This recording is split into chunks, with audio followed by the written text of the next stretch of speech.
that. And I want to open this up for questions, because that's always the most fun for me. So who's got a question for me? Yes? Do you ever plan on bringing Entreri back? Well, now would I answer that if I could? He's my favorite. So. Here's the thing. Here's the thing. I'm one of those writers. I have to do an outline for every book I write, because they won't send me a check if I don't give them an outline. It's kind of a rule. So I do an outline, I send it in, and they send me my check, and then I throw the outline away. Except for like the first chapter or two, just so I can get going. And then the book takes over. And I usually don't know what's going to happen on the next page of a book I'm writing. And you're asking me if I'm going to go back to that. And I never know what's going to happen in a book unless I'm writing a Star Wars book and they tell me I got to kill a Wookiee. That's a whole different thing. That's a whole different thing. So I can't answer that, but I will tell you that when I wrote Road of the Patriarch, Entreri's the bad guy, for those of you who don't know. Entreri's he's an assassin who really, the only reason he showed up in the first book, he showed up in the epilogue or the last chapter of the Crystal Shard, the first book. And this mysterious figure with this jeweled dagger, and anyone who knew that dagger would be afraid of this guy, showed up in the towns that our heroes had just saved. And the only reason he showed up in that, it's a literary phrase that we use, it's called job security. I wanted to put a little hook at the end of the book, hoping they would give me a contract for a second book, which they did, thank you. And then at the end of the second book, I had Entreri kidnap the halfling and run halfway across the world, hoping they would say, let's do another book. You know, he really, at one point, all he was kind of the mirror image of the dark elf. He was who Drizzt was afraid he might have become had he stayed in the evil city of his birth. But Entreri became much more than that as we went along. And if you read, it's funny because if you get Best of the Realms, I think half the stories are Entreri stories, not Drizzt stories. So they're old, if you haven't read them yet. I mean, they're not new, they're old. But when I really wrote Artemis's journey in Servant of the Shard and Promise of the Witch King and Road of the Patriarch, the Sellswords trilogy, when I did Road of the Patriarch, at the end of Road of the Patriarch, Artemis and Jarlaxle have just completely, if I'm spoiling this for any of you, it's your fault because the book's several years old, so I don't care. And yes, Chewbacca's dead. When I wrote at the end of Road of the Patriarch, Jarlaxle and Entreri destroy a church. This was really a very crummy church that was doing really crummy things. And they destroy a church. And at the end of the book, Entreri's got one of the priests. And he looks him in the eye and he says, so go rebuild it.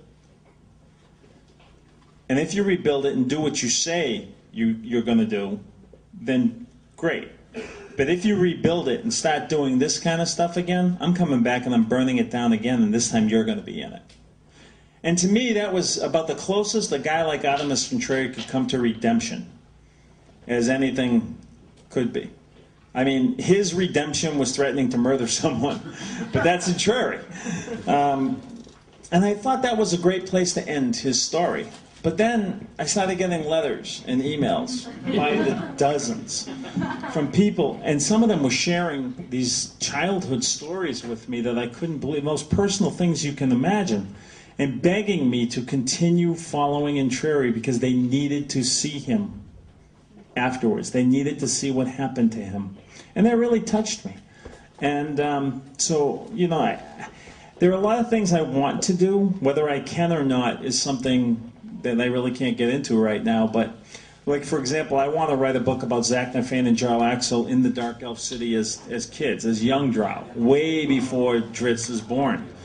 And that was actually supposed to be this book, because this is the last book of my last contract. I was planning the last book of that last contract to be that story. But because they've advanced the world forward, they want all the books to support the new world as through the books we'll be teaching people about the new Forgotten Realms. So they didn't want me to go back at this time. I'm still hoping to do that as well. So, believe me, you're not the first person to ask me that question. It's become like a pretty common question. So that's good. That's good. Yes. Thank you for writing The Bear. I think that it was... No spoilers, no spoilers. No, I know. Next to Mortalis, best book you've ever written, really. I mean, thanks for the insight into... I hired him to say it. I thank you for the insight. I really see what you were saying. I get a big insight into your soul and the journey that you've been going through. But, you know, after all that's said and done, I'm going to ask a similar question. Uncle Mather, I've been dying to hear Uncle those Mather from Demon Wars. Well, I did write a short story about him that was in Dragon Magazine. Did you know that? I didn't know that. It's online, because Dragon Magazine's online now. You should be able to find it. There's an Uncle Mather short story. Yeah.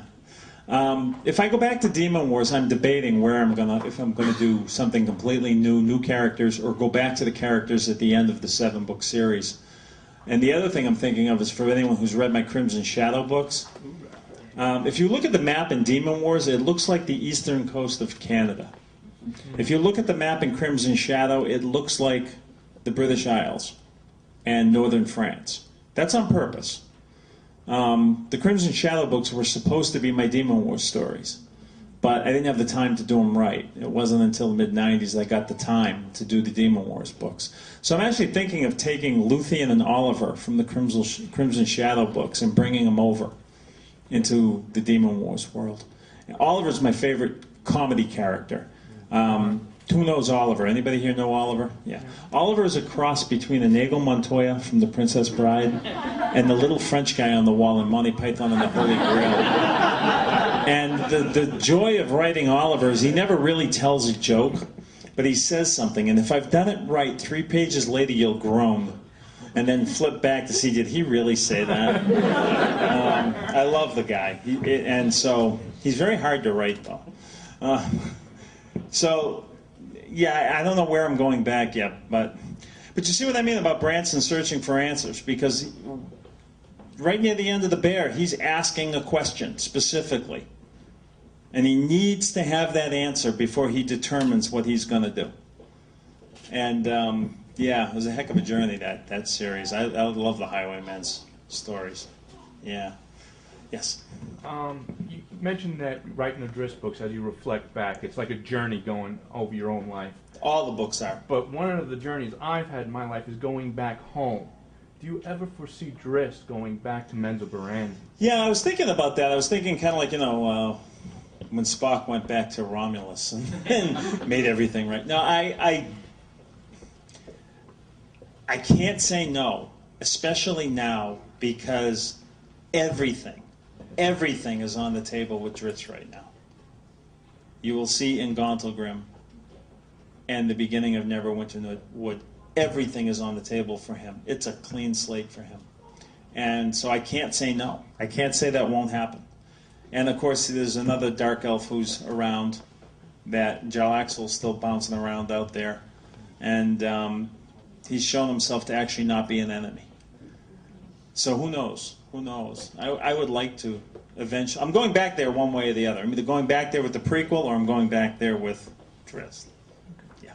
Are they any closer to Wizards to making a movie?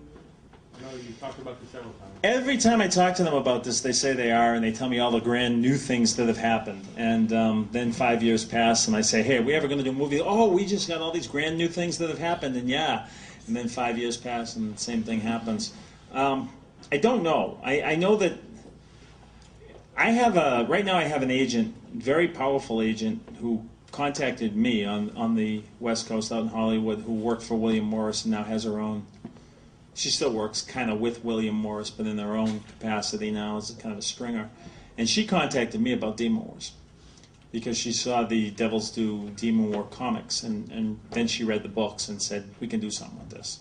And she's attached an A-list screenwriter, an A-list producer, and an A-list actor to the project. And I do know that whenever she goes in to pitch Demon Wars, the first question that comes out of the mouth of every studio she's talked to is, what about Dark Elf? So the interest is there. Certainly is. Has been for many, many years. Is it going to happen? I don't know. Do I want it to happen? A couple of years ago, I would have said, absolutely, you bet, I can't wait. I mean, one of my biggest fantasies was going to the movies with my friends, and a trailer comes out for one of my books for a movie, and just standing up in the middle of the theater and looking at my friends with a smug look on my face and going, ha! That's like my fantasy. Having said that, a couple of years ago, I was at Harvard, at a convention at Harvard University, and Guy Gavriel Kay was there. And Guy Kay, for those of you who don't know, he's a wonderful Canadian fantasy writer. Did the Fiona Var Tapestry, brilliant writer, and he also is a friend of the Tolkien family. And he and Christopher Tolkien are the ones who compiled the Silmarillion. So we were chatting, and he asked me what I thought of the Peter Jackson movies, because they had just come out. The last one had just come out. And I told him, I really thought that Peter Jackson had done about all you can do with The Lord of the Rings. I salute him. It was a marvelous effort. Fellowship of the Ring was brilliant, wonderful. I didn't like the other two as much, honestly, because there were too many computer graphics. Stick to the characters with Tolkien. But anyway, I thought he did a marvelous job. So I had no complaints. And then Guy Kay looked me in the eye and he said, "But how does it feel now, knowing that from this day forward, no one will ever again come to Professor Tolkien's work through the books?" Ow. Ow. It was like he hit me in the face with a brick. I want people to read Homeland or The Crystal Shard to come to Drizzt. So now I know that everyone that goes out and is reading The Lord of the Rings, reading The Fellowship of the Rings for the first time, is probably seeing Liv Tyler whenever... Well, I would. Shush. You know, and do I really want Drizzt book covers with Orlando Bloom on them? So, if it happens, it happens. If it doesn't, it doesn't, and I'm going to leave it at that at this point. Well, you know, they're doing that kind of movie, TV series with the Dark Tower. It'd be nice if they did like maybe a TV series kind of maybe in between the books. Yeah, but they're also doing a TV series for Legend of the Seeker, and it is god-awful. So you always run that risk. I mean, I'll go one of two ways if somebody buys the property for television or movies. Either they'll let me be really involved, and I'll get in there and work with the writers like on a day-to-day basis and really have some say, or I'm washing my hands of it, and it's their book to write now. It'll go one of two ways. I won't be halfway involved with anything of that scale. No. Yes? What are you reading now? I'm not reading anything at the moment. It's hard. When I'm writing, if I'm reading, it bleeds into my work. I start sounding like another author. I become a chameleon, and that's bad. So I haven't been reading much for a while now. I do have, mostly what I read now are books that people send me to do blurbs on them. And even that, what happens is they first go to one of my readers who I pay to read them, and then the ones that get through him come to me, and then I'll read those. It's hard. It's very hard. I started The Hobbit last year. I went down to the Virgin Islands and I started The Hobbit, and I got about halfway through, but as soon as I got back home, I had to get back to work, and I couldn't finish The Hobbit, and that's like my favorite book. So, it is part of this is a curse, I'm telling you. Yes.